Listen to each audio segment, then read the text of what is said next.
Welcome everyone. It's so good to see you all this morning. I'm grateful you made it all together. I know it's early. So it's our fourth webinar for the SWinG project. And today we are launching a new cycle that will be about the SWinG experience. And I'm gonna tell you a bit more in a second. The first one of this cycle is gonna be a dialogue between a mentor, who is Sue, and a mentee, who is Lisa, both of them from Ireland. So my chance to say here, please, lady, speak. But I'm gonna remind it to you if need be. So just be yourself. Who are they? Sue is a coaching and a consultant expert. She's also famous in the rugby world as a player, as a referee, and now involved in World Rugby. And beside all of this activity during the crisis, she just stepped out again at the front line and making sure that she's providing the support she can to those who need in hospitals. So you will hear from her. I'm just so grateful that you made it. And Lisa is also from Ireland, as I said, also a lot of experience, professional speaker, professional life and business coach, and involved in Ireland. Okay, she was a former professional. You were a professional. You will tell a bit about it, Lisa, maybe later on. But former professional and also international player. And now you're involved in the board of Hockey Ireland. So as you can hear, I'm just thrilled and grateful to have you two as keynote speaker. You will tell a bit about your experience in the SWinG program so far, and then also shared your own insights about what leadership in sport is as a woman, but simply as a human being as well. So we are just delighted to have you two. We're gonna get a big round of applause at the end, but I'm gonna just give you the floor so that you can speak together, share your own journey, and yeah, thank you so much for being here. Thanks, Carole. Good morning, everyone. It's great to be with you all, and yeah, thanks for having us.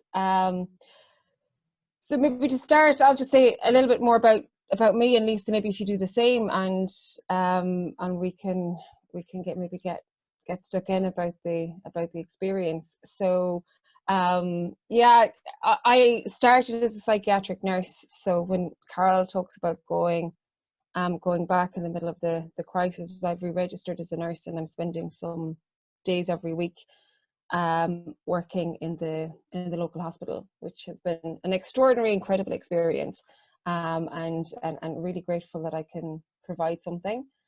I do have my business, so I work with businesses, and it's all around team dynamics and leadership excellence. And I provide a program for businesses, and it takes them through the 7 T's, from torture to title. So it goes from not working as a team, or that sense of being disconnected, and having them win their title in the area of business that they're committed to. And I love it. I do experience myself like I'm on a pitch when I'm doing this work.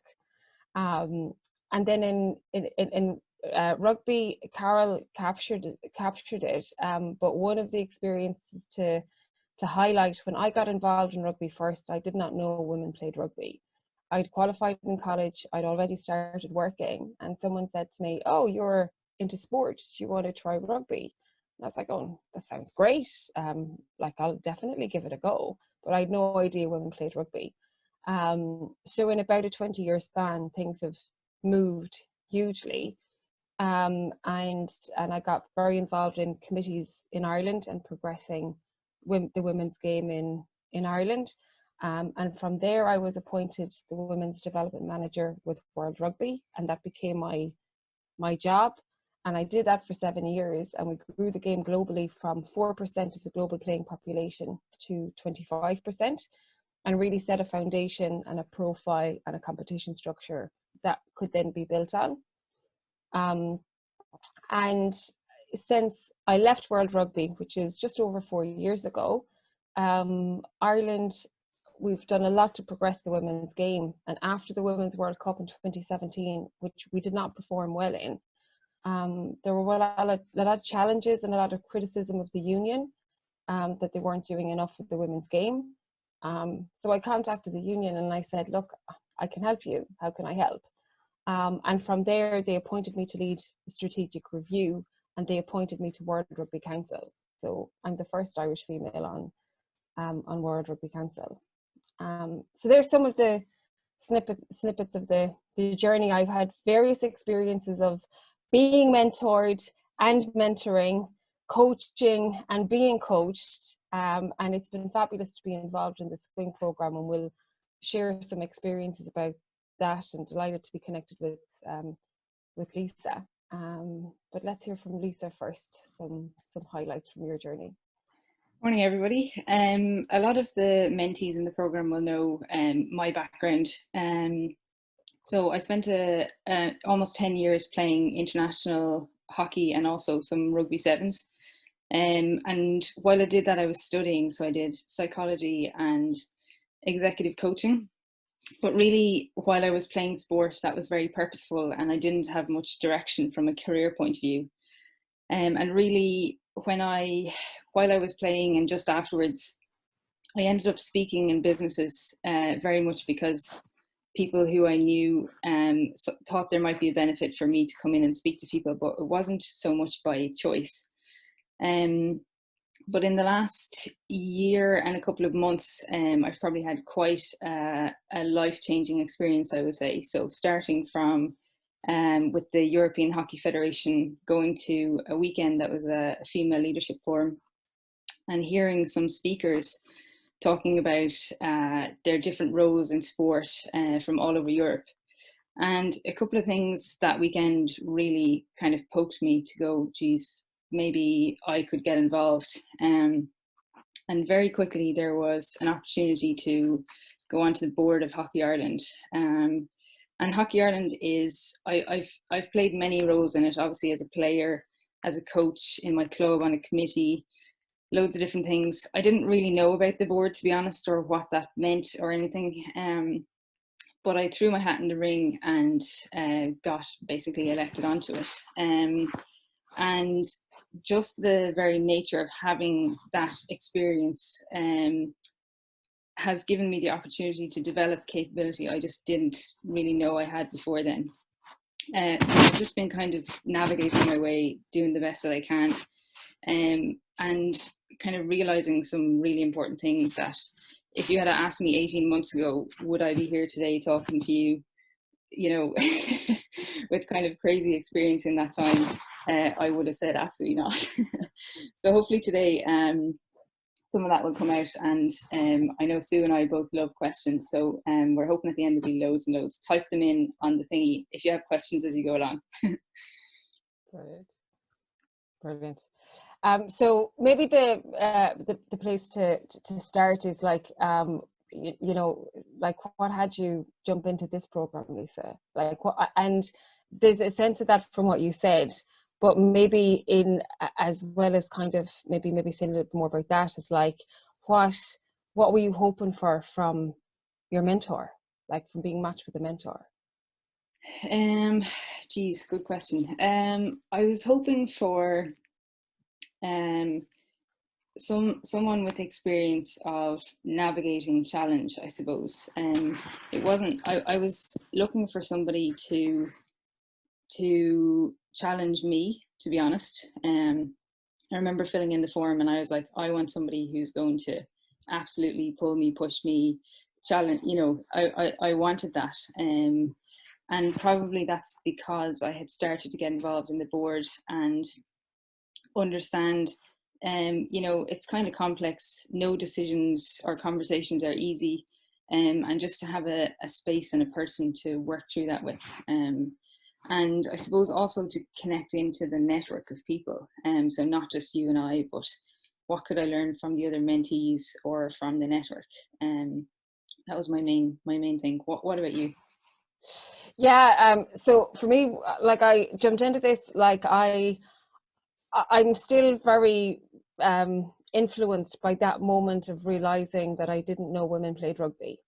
And that really, that resonates and drives me everywhere. So it's like having more women in leadership in sport is massive. And I love being involved in different levels and in different ways to cause that. So that's what had me say, oh, brilliant, like a program done a little bit differently and an opportunity to make a difference for someone. And the other side of that is, because that sounds so beautiful and halo, but it's not quite that either, because every time I've done something like this, I get just as much out of it for myself as well. Like, it challenges me back.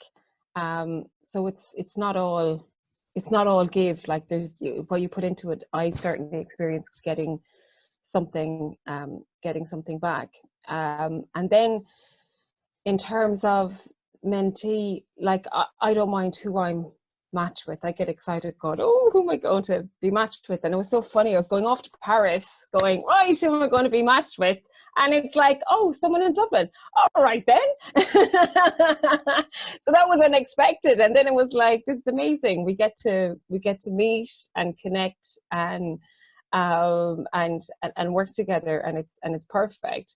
But there is one thing I look for in who I'm matched with when it comes to mentee, and that is they want to be hungry for it. Like, they want to be hungry for it. They want to, I talk about, like the players that are aspiring to reach their potential in the world, they turn up for training. They turn up on the pitch. So for me, like, the mentee is like popping you the message. They're on the phone going, right, when can we speak? So there's that sense of hunger, I suppose, and want and readiness. I don't mind if they don't have a clue what to do, because that's fine as well. We've all been there. But that sense of hunger, want, and readiness is something that I would look for, or probably want to see from the start. I just like to share as well. I know Carole was asking us to sort of give some insight into why this works, and why this our kind of mentee-mentor relationship has been, certainly from my perspective, really productive. And just, I suppose for me, the biggest thing is, Sue's expertise is as a coach. So her first approach to supporting me is as a coach, and that always involves listening. So for me, what that has kind of shown me is it sort of assumes that I have the capability just by listening. So by giving me the space to work through options and challenges and the path that I see forward, it really empowers me to figure out what's important to me. So as opposed to her coming in straight away saying, here's what I think you should do, or from her experience, she's genuinely holding the space for me to figure it out for myself. And I've found that hugely empowering, and like a really useful space, because I just probably about 6 weeks ago come off the board in Hockey Ireland and gone into the organisation to do the strategy, and it's full of challenge. And to have a space where I can work through things, it's not without Sue giving me experience at some point, but what she's really good at is listening and reflecting back what she hears in me, or what she hears about me explaining the situation in the organisation or whatever. And those perspectives are really valuable, because I know I think a lot, very considered. You're always trying to work things out in your head, but often when somebody reflects back what they hear, they put language and a perspective on it that you mightn't have had before. I suppose that kind of might bring me to a new place. So that's the first thing for me. And also, it's not just all lovely fluffy and I just have a call and I can sort of think through things myself. Like, she might listen for half an hour and then absolutely nail me with something. you know, like a challenge, or, you know, like has called me out to say, you know, what I'm hearing here is like, you know, you're a bit hesitant to move forward. Like, not like that, but just there's been a few things where I've gone like, pardon my language, like, fuck, that's so right, you know. And also to recognize if the block is internal, you know, so I can, the whole conversation can be, this is the problem, that's the problem, and it's all external. But really she'll call me out and say, you know, is it in the organization or is it in you? And that kind of mirror and very, you know, I suppose, yeah, kind of calling me out on things, you know, that's exactly what I wanted when I joined this program. And it's sort of being brought to that point of, you know, let's get really real here, allows me to progress past it more quickly than I would if I didn't have that support. So that they're sort of the main things for me. What's been your experience, Sue? Yeah, amazing, amazing. I suppose the one of the first things for me was giving up being concerned that I don't know anything about hockey. That was, you know, that was the first thing. It's like I wasn't coaching you to hit a hockey pitch. So there was just something about like not getting concerned about that. And part of that was saying to you at the start, I know nothing about hockey. But I have experiences that I'm pretty clear will make a difference for you. So that was probably the first bit. The second thing, I think, actually a very simple thing, but I think made a big difference for getting started, was our first session, we sat down, we drank probably a couple of coffees because it was a couple of hours, and we don't always have the luxury of this, like getting together, and where you do, it's massive, but we put a good bit of time aside, and we just sat and we chatted, and we got a real sense, I got a real sense of who you are and what you're committed to and what you really wanted to cause. And like I really would say, like, what you've caused in a number of months is massive. Like, there was no strategic director position in Irish hockey when we started working together at the end of 2019. And Lisa is now the strategic director of Irish hockey, a most important, vital role to move Irish hockey forward. So she created the position, and she's in the position because she's the best person for it. And having you create and discover that in the process has been extraordinary, absolutely extraordinary. And for me, that I highlight that first session, like in whatever way, to spend the time in the first session, because it allowed me get to know you, and it gave me a context, and then it gives me a real space where I listen for you big, because you're freaking massive. But I'm not making that up. Do you know what I mean? I got to know you in a way that I get you. So when your little head makes you small and you can't do this, and we'll wait and see what happens, and you know, all that stuff that our heads do, is like, I can, you know, literally bomb that, because it's not who you are. And always listening for who I know you are and what you're committed to. And that's been my experience, and that first session probably made that big difference. And then, yeah, like through it, it's being comfortable with challenging you. Like, I do remember the point, there was one moment in our session in the Clayton Hotel around the corner from you now, where you were like, oh, I'll just see now what happens. You'd gone so far, and you'll see what happens. And I was like, bit of urgency here, come on, like, really? Like, do we want to shake it up now? You've gone this far, rather than see what happens and look at the timing and look at what you're committed to and all of that. And the next thing, within a couple of weeks, you were in the position. So yeah, that's been my experience of it. So I suppose if I highlighted it's creating the connection at the start, spending a bit of time to get to know you, so I get a real sense of what you're committed to. And I'm very clear, like I can authentically listen to you massively because you're massive. And then in the process, like listen, and you know, when I hear there's something to challenge or something to shake up, that I just reflect that back to you. And then inside that, you've done all the work. It's amazing to hear from you two ladies, and actually I think we're gonna hear some question afterwards also, because from what I heard right now is the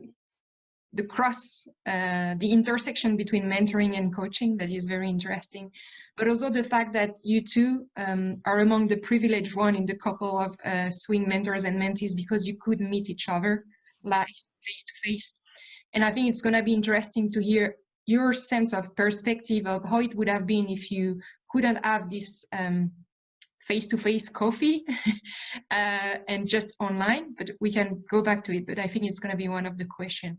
And one very interesting point as well was the fact that you don't know anything about hockey, and that's okay. And no pun here, it's just okay. But yeah, I think it would be awesome to hear from you as well. Some tips on your leadership journey and what you have faced, both of you, because you're now in an elected position, and just what is your perspective on it? And then I will drop on some questions from the panel. Yeah, I'll jump in there. Yeah, I just laugh. What's my leadership experience? It's hard, like, but hugely purposeful, very energizing. And for me, I've just tried. So it's just that bit of, you know, if you can see a solution, if you have a vision, if you have high standards, that's going to bring something different to the board or the organization or whatever it is. One of the biggest lessons I've learned is that having authentic relationships and just being in what in Ireland you call it just being sound has allowed me to open so many doors for Hockey Ireland or for myself. And that's not just, getting into the board, and then it's actually how you go about life and people all the time, because that has allowed me to pick up the phone and ask for help, to ask for input, to ask people to pro bono give their time and their expertise. And it's amazing that when you build a good rapport with people and you ask them for help and you ask them for insight, they get really behind you and behind the cause, and are very giving. And I suppose, like, two of the last things for me, it's really how you communicate with people is so key. You could be doing the best things in the world, but if you don't communicate it to the right people, or timely, or sensitively, or whatever, it just might not work. And the very last thing for me is actually you can think about things and talk about things and get people's insight and all that kind of stuff, but for me, leadership is really about action. It's about what action are you taking, and it's about what action can you get other people to take. That's the difference. I think people who can make stuff happen will make change. Just a little bit from me. Sue, what about you? Yeah, brilliant, Lisa. Like, you cover a multitude in that, which I think is great. Like, when I think about what leadership is and what it's meant for me, if I'm put it really simply, it's doing what needs to be done at the time it needs to be done. Like, it's worked out that simple. My first experience of leadership in rugby was I was playing a couple of seasons, and the women's development officer in Leinster Rugby came up to me after training one evening and said, "Sue, we need a Leinster Women's Committee. You'll set it up and you'll be president." And I was like literally going, "Who are you talking to? It's not me."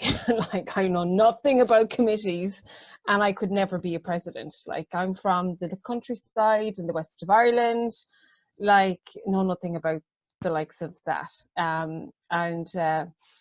anyway, I thought she might persuade me, but she didn't do that either. She just turned around and she spoke really directly at me and said, sort out your confidence issues and do this.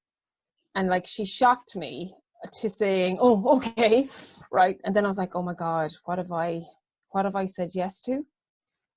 And I did it. And I went on from there to be president of Irish Women's Rugby and integrated the Irish Women's Rugby Union into the IRFU with lots of other people. I obviously didn't do it by myself, but there was it brought about a sense of urgency, and we certainly did it over a shorter timeline than it would have otherwise happened. And that kind of summarize, like that's so how my leadership journey has been in rugby. It's like I found myself taking on different positions. And like when I picked up the phone to the IRFU after the World Cup in 2017, it's like I had no idea what would come out of that, but I knew someone needed to do something. And from being annoyed one Sunday afternoon at everyone to taking an action on Monday morning that made a difference. Like that's really what it is for me. And the thing is, you'll always doubt yourself, or most people will. I often wonder, does Donald Trump ever doubt himself? He doesn't seem like he does. There might be a rare person in the world that doesn't have that voice in their head that has them question themselves or doubt themselves or whatever. So you'll always doubt yourself. And the thing is, you won't have all the answers. You're not meant to, but there's always somebody there to go to. There's always somebody to guide you. There's always someone to contact. And you only ever need to know the next step. You don't need to have it all. You don't need to have it all worked out. You make it as you go. You create it as you go. But underneath it all, it's, I think, the willingness to do what needs to be done at the time it's needed. And when you get stuck in, it gets a bit infectious. Others get involved. And then you do get faced, like I think Lisa put it perfectly, like with other challenges and bringing people with you and all of that. When you're in it, then there's always others to support you in creating and causing that as well. And a bit like being tackled on the pitch, like, you know, you're up for a challenge, you get a tackle, you get up, you go again. And it's fun. Actually, just off the back, so you've made me think there, that piece about, like, for me, a lot of the time you actually have to find the way. Like, it's not, maybe there are examples of other sports or other, you know, other sort of national governing bodies or whatever that have done similar things or that they have a solution, but often it's not so clear and you actually have to find the way. So instead of looking for somebody else to give you the answers, to try and sort of figure out what might it be, and as you say, not knowing the whole thing, but just what the next step might be to come closer to a solution or whatever. Yeah, absolutely. I love the quote that Ennis has put up here: leadership is the art of getting someone else to do something you want done because he or she wants it done. Yeah, it's brilliant. And it actually, you know, it really reminds me of those moments where sometimes people don't know what they want or need, and the next thing, you know, you trigger something, you inspire them, and all of a sudden what you wanted is what they wanted, and it's all gorgeous, and your team and your team grows. We can all listen to you for the whole day, but you told me, and everyone has heard as well, that it's a lot about causing things in others and etc. So I'm gonna put down some of the questions that you said you would like to raise at some point for the people there, but please continue, and maybe you can also answer one of the questions that was asked by Rachel in the chat, which is, how do you both remain so authentic and true to yourself when culture in sport organizations are so embedded and well established? I might take that. I suppose for me, I've probably realized that, going back to that authentic relationship thing, that what, you know, who you are is of value, how you think is of value. And you know, for me, I'm actually quite clear. I don't I don't want to change who I am. I can, you know, I can certainly recognize that at different times, different things will be required. And I really think that you have to become what's required. It doesn't mean that you have to change the person that you are. So for me, kind of understanding your, like, why is this important to me? Why am I doing it? Why is it important for Hockey Ireland? So sort of being grounded in that kind of purpose and sort of operating from your values, you know, like whether that's, you know, as I say, like high standards or like respecting others or communicating well or whatever it is. I think it's really important. I think that's very grounding for other people if you're consistent, and if you show up as, you know, they know what they're going to get with you. And that doesn't mean that you'll always act the same way or you'll always be, you know, sometimes, for instance, it means influencing and having a chat with somebody on the phone or, you know, whatever before a board meeting. But sometimes it's also being really direct and sort of cutting through things. But I suppose I would really encourage people to just sort of, I suppose, that bit of I am enough and coming just with your full self. Because I just think why would you try to bend to a whole lot of other things? It's too confusing for other people, and I think it's quite grounding when you're consistent. That's for me too. Yeah. Like I think there's something about being clear about what you're up to. Maybe the result isn't always clear, but your commitment is. You know, like it's funny. I was at another conversation yesterday, and at one point it said, like, you know, on a level I don't give a shit about rugby. Excuse my language. Do you know, like, it's a ball, it's a bit of grass, it's got posts, like, you know, so what? But there's something about the experience of it and what it makes available for people that's extraordinary. And making that available to every girl and woman in the world excites the life out of me. Now, will every girl and woman in the world get the opportunity to touch the ball in my lifetime? I've no idea. But my commitment is that they do. Because it's not just what it makes available in sport, but what you discover about yourself when you can physically express yourself, where it's illegal or wrong for women and girls to express themselves in this way. When you've that available for you in sport, you discover something that makes a difference for you in all areas of life. And that's my commitment, and I'm always connected with that, which makes the difference for me. Now, that said, there are board meetings, there are conversations that are challenging, that exactly as you point to, and you're in the middle of it. And what I find for myself is it's not about me, it's about what I'm committed to. It's not about me, it's about what, like, I'm committed to. That does make the difference. And when I take me out of it, it does actually simplify it. Because honestly, sometimes where I go to is, God, how will I look? What will I have to deal with? What phone calls will I get now? What will they say about me? Like, that's the sort of stuff that comes up. And then it's like, in a moment, none of that actually matters. Like, what matters is what I'm up to. And that's probably the most thing that makes a difference.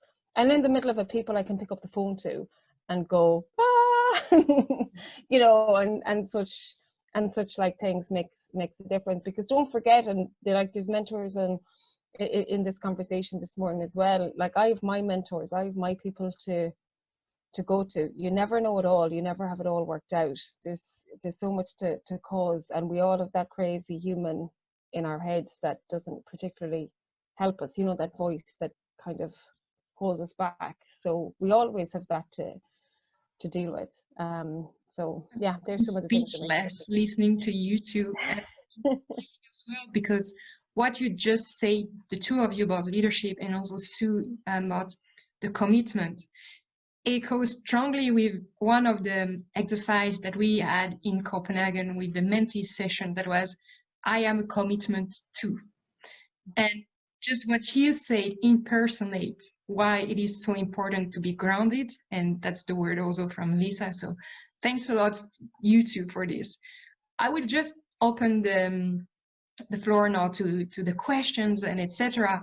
And before going to it, I'm going to also share one question that was sent to me by Emily, who cannot join today. And it's for you, Lisa. How did you get involved in hockey? And most importantly, what kind of ingredients it takes to join the board? And I think actually you two maybe can also answer this question, because it's hockey, but it could be also rugby. If you have identified one or two ingredients.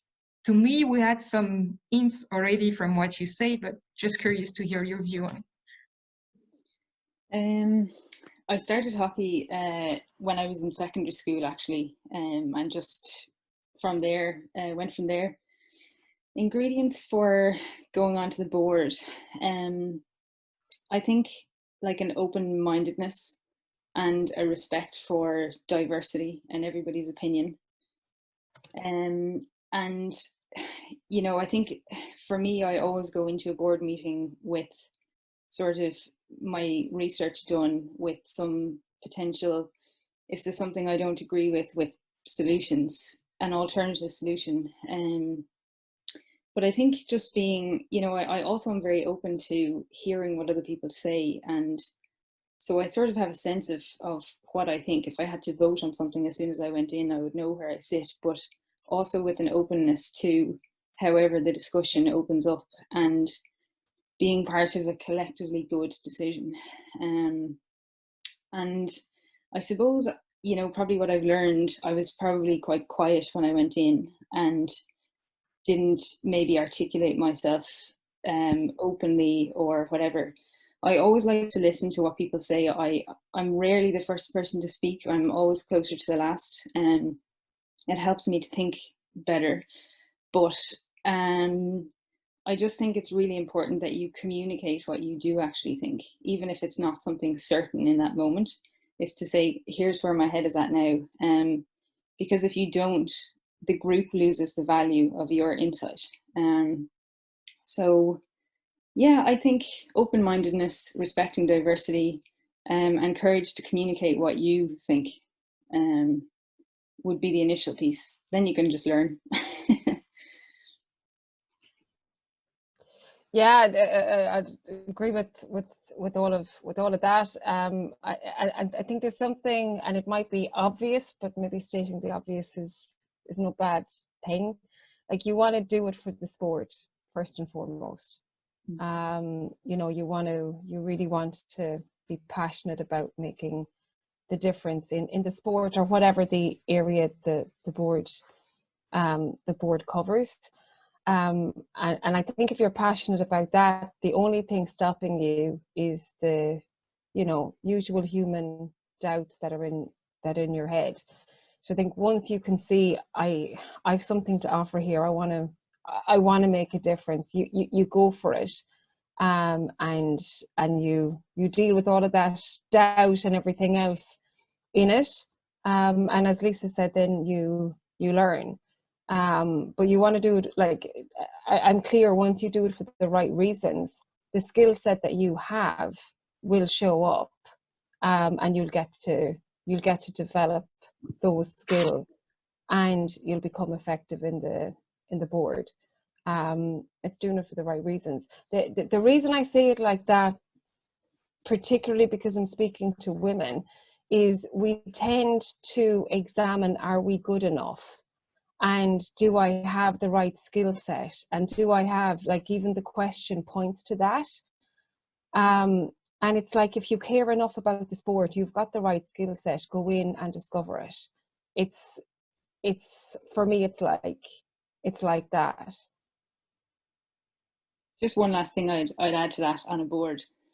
From a very practical point of view, if you want to influence people, and that's not being kind of cynical, or there's no badness in it, it's just getting to a point of making it better through the group, is listening to understand what's important to everybody.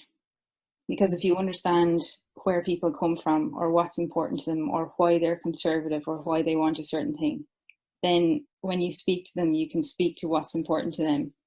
And it sounds really like collusion or this big grand master plan to make people do what you want. It's not so much that, it's it's kind of that sort of cross section between authentic relationships, like really listening to what's important to people. And sometimes actually when you even give them that space, then they feel sort of appreciated and like they count, and they look to you then like somebody that they will respect a bit more, I think. Didn't explain that very well, but You did a great job explaining it. I know you two have questions for the people in the room. Who wants to? Yeah, I was quite stubborn about this. So Carole wanted us to have a takeaway slide, and she said people often take screenshots of the takeaways. And I really strongly feel like I would like to ask the group, what is your takeaway from this, and how are you going to apply it? It's not so much for me about what somebody else says, it's how does it resonate with you, and what are you going to do about it? Please type it into the chat, but it might be something that will take you a couple of days to think about. Or Carole, do you want to start us off?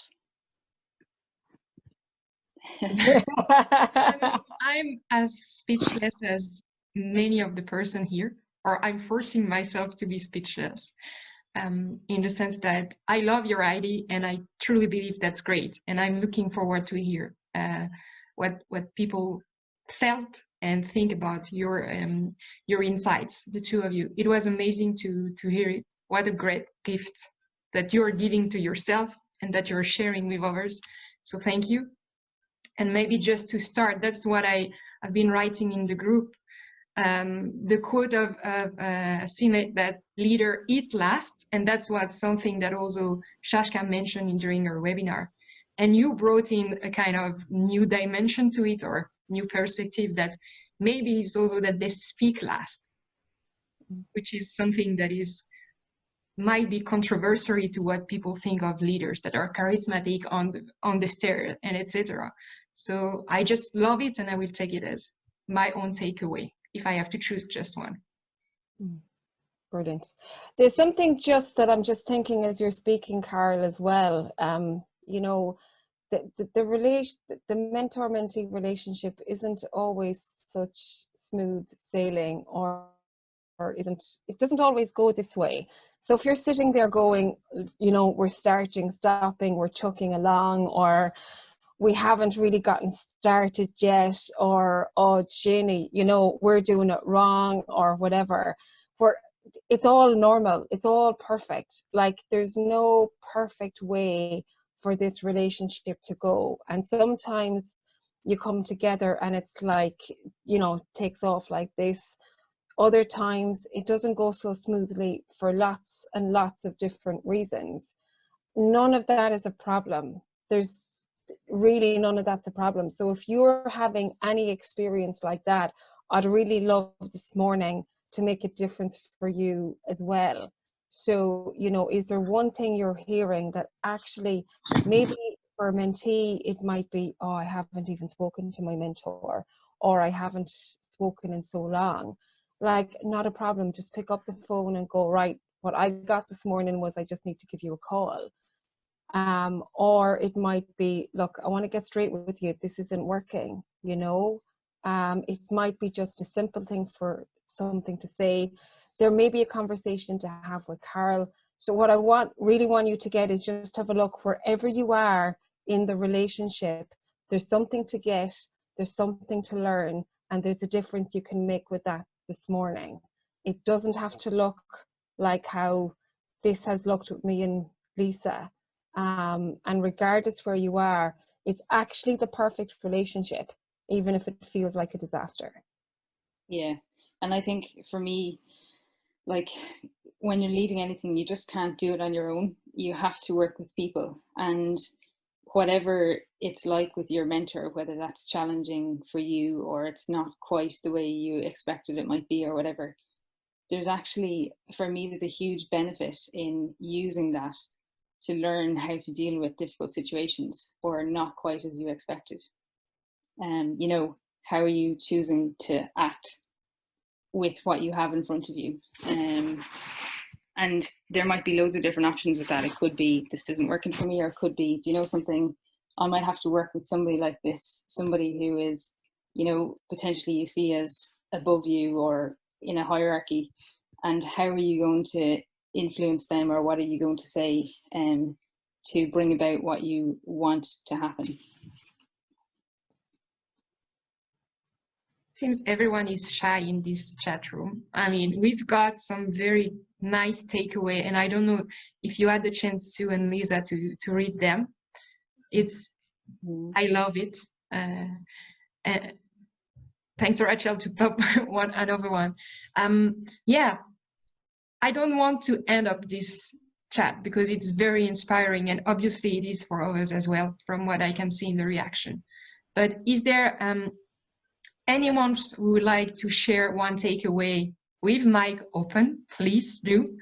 And otherwise, maybe Lisa and Sue, can I ask you to share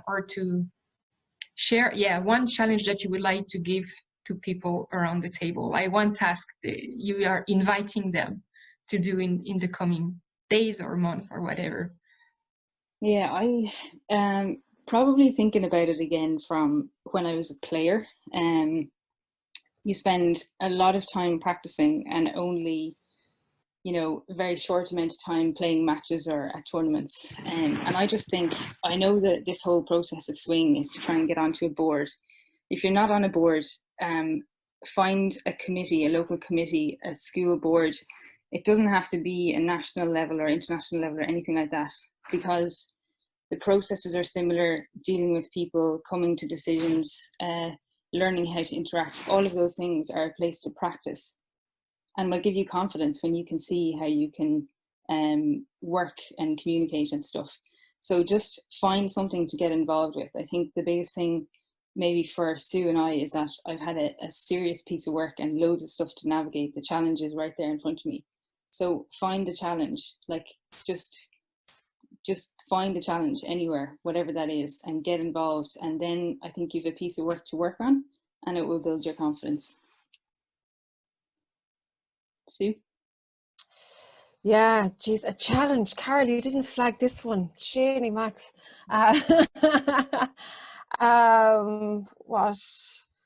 What challenge would I? We'll give you some time and share ones to everyone. Yeah. So let me I'm just challenging everyone here to take care of yourself today and bake a cake for you, because it's my birthday and I cannot give you a cake today. So it's gonna be my gift to you that you take care of yourself with a cake. I'm expecting pictures. That's so good. That's so good. I love it. I might just jump in and take your challenge, unless you think of one. Is just what I was talking about there, is the thing that scares you the most is probably the thing that you should choose. You know, that bit that you sort of want to lean away from, you know, really have a look at that. And